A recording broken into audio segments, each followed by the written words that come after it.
Manba videoni bitta ko'ring, yurak-yuragingizgacha yetib boradi.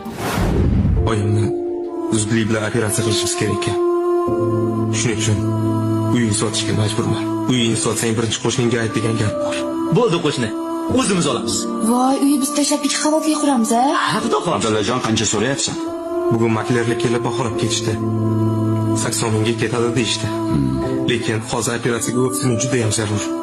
Qo'shni, 30 ming bo'lsa hozir sanayman, dada. O'zimiz olamiz. Qani boy? Puling bormi? 30 ming olib chiqchi. Hozir, yur onasi. Mana qo'shni, xohlasangiz sanab oling. Lekin ertaga albatta natashib borishimiz kerak.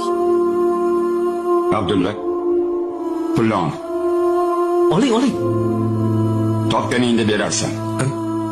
Iye? Dada? Bermasang ham mayli. Dada? Vaqt ketkazma. Tur o'g'lim. Tur. Bor, onangni davola. Dada bu nima deganingiz? O'chir ovozingni.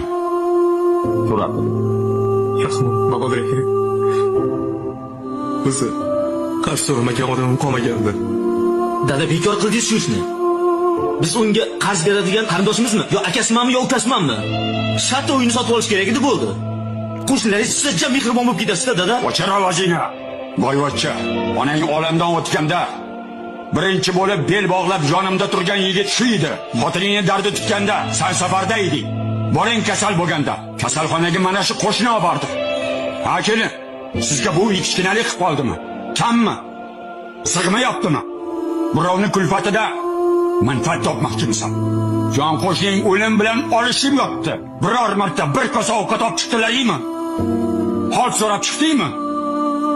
Eskilar bekorga aytmagan. Qo'shning yaxshi bo'lsa, uni menga sot deyishdi. Nima? Otni o'limi, itni bayramimi? Men senga shunaqa tarbiya berganman. Ahmoq!